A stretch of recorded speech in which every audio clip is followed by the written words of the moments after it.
ఆ కేడారం police station జ్యూరిడిక్షన్లో మారియిల్ ఇంట్లో ఉంటున్న 20 ఏళ్ల వయసున్న వినయ్ కూతురు నయన ఇచ్చే స్టేట్మెంట్ ఇది. సార్, కంప్లైంట్ ఇస్తున్న నయన వినయ్ అనే నేను మా తాతగారి ఇంట్లో నివసిస్తున్నాను. కేడారం పోలీస్ స్టేషన్ సీఏ అయిన దాసుకి నాకు అక్రమ సంబంధం ఉందని నేను అంగీకరిస్తున్నాను. మేమిద్దరం మనుషులెవరూ లేని ఒక ఇంట్లో ఏకాంతంగా చాలా సంతోషంగా శృంగారంలో పాల్గొంటూ ఉన్నాం. ఆ సమయంలో మా సంతోషం కోసం ఒక్కోసారి జంతువుల్ని కూడా మేము చంపేస్తూ ఉంటాం. అంటే 2019 మార్చి 20వ తేదీన నాకు సిఐ దాసుకి ఒక చిన్న గొడవ జరిగింది. ఆ గొడవ కాస్త పెద్దదై కొట్టుకునే వరకు రాగా నేను భయంతో అక్కడ్నుంచి సెల్ఫ్ డిఫెన్స్ కోసం పారిపోయాను. అప్పుడు పబ్లిక్ ప్లేస్ అని కూడా చూడకుండా అక్కడ మేమిద్దరం ఒకరితో ఒకరం గొడవ పడ్డాం. ఈ స్టేట్మెంట్లో నేను చెప్పినవన్నీ నేను స్పృహలో ఉండే నిజమని అంగీకరిస్తున్నాను. నేనిది చదివాను, అన్నీ నిజాలే. నయనా వినయ్ సంతకం. ఇదిగో ఇక్కడ పెట్టు. ఇందులో ఏది కావాలో నువ్వే నిర్ణయించుకో.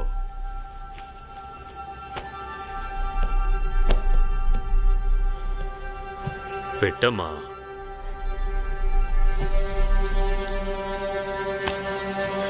సంతకం పెట్టు. పెట్టమ్మా, సంతకం పెట్టు.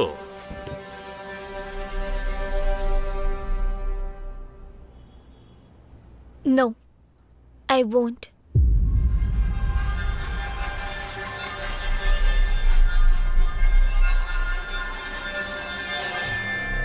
ఏంటే చెత్త ముండా, మాటలు రావన్నట్టు నటించి పోలీసుల్ని ఎర్రి ఎదవలు చేద్దామనుకున్నావా? మర్యాదగా సంతకం పెట్టవే. ఏమైంది సార్? నిన్నెవరు రమ్మన్నారు? బయటకు వెళ్ళు. నేనున్నప్పుడేగా స్టేట్మెంట్ తీయాలన్నారు. ఎవరో? SI Srini sir. అవన్నీ నేను చూసుకుంటాను. అవన్నీ కుదరవు సార్. నేను ఉన్నప్పుడే మీరు స్టేట్మెంట్ తీయాలి.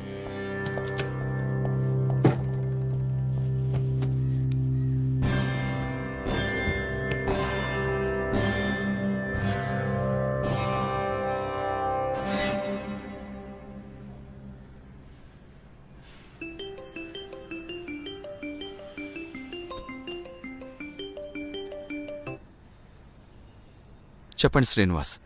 సార్, నేను ఒక విషయం చెప్పడం మర్చిపోయాను. నేను అతని ఇంటికి వెళ్ళాను, అదే ఆ దివాకర్ ఇంటికి. కానీ అతను ఇప్పుడు ఇంట్లో లేడు సార్. ఎంక్వైరీ చేసి చూస్తే అతని భార్య, అతని కుమారుడు కేడారంలోనే ఉన్నారట. వాళ్ళ అడ్రస్ మీకు వాట్సాప్లో పంపించాను సార్. ఓకే, అలాగే సార్.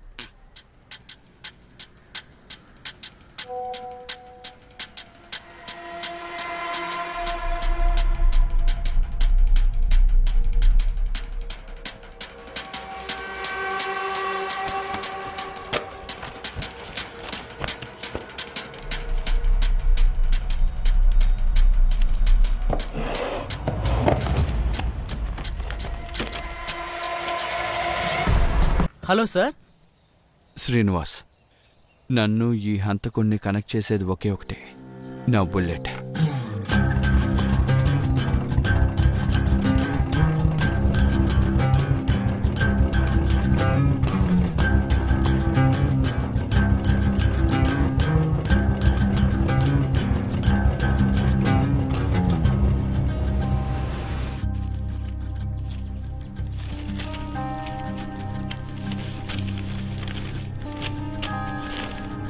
సార్, ఇందులో క్రైమ్ బ్యూరోలో రికార్డ్ అవని కొన్ని కేసెస్ ఉన్నాయి సార్.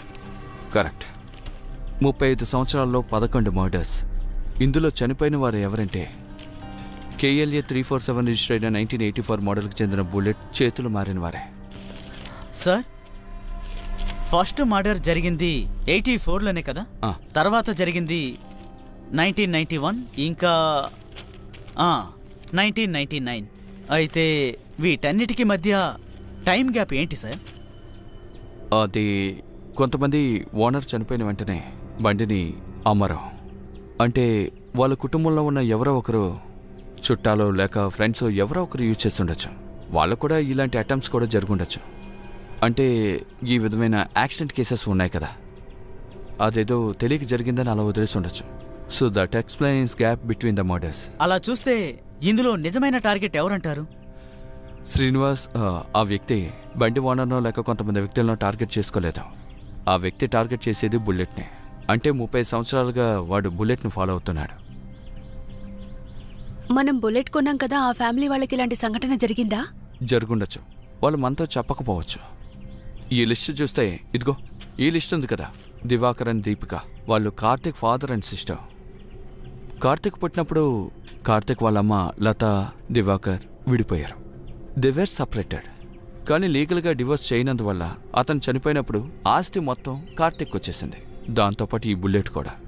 ఉన్ని కొడుకు కార్తిక్ గురించి నేను ఆలోచించాను, అక్కడున్న పబ్లిక్ గురించి కూడా ఆలోచించాను. కిల్లర్కి ఏదైనా నమ్మకం ఉండుండొచ్చు, అందువల్ల కార్తిక్ని వాడు ఏం చేయకుండా ఉండొచ్చు. సో ఇప్పుడు మనం 2 విషయాలు కనిపెట్టాలి. What is the motive, who's behind this? Sir ఎలా కనిపెట్టడం? అది కనిపెట్టాలంటే ఈ బుల్లెట్ ప్రైమరీ ఓనర్ ఆనంద్ని కనిపెట్టాలి.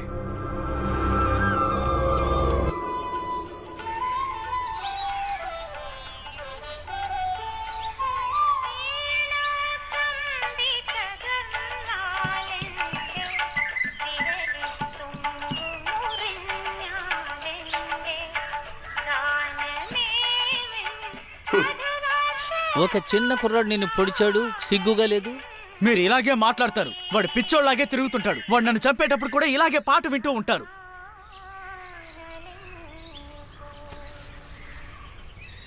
అలా అయితే ఈరోజు వాడికి పట్టిన పిచ్చి వదిలించేద్దామా?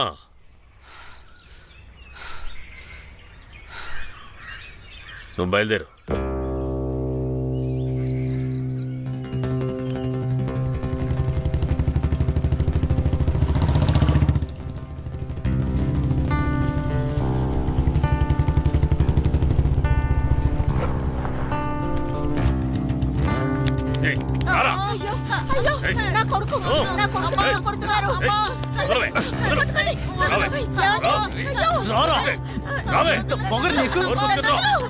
నన్నే కొడతావా? నిలబడా, కదలకుండా ఉండరా.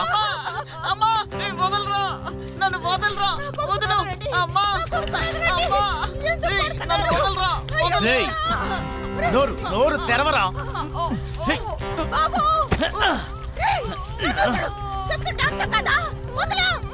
ముందు దాన్ని నోరు మూయండి.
ఈ బండే అయితే వాడే అయి ఉంటాడు.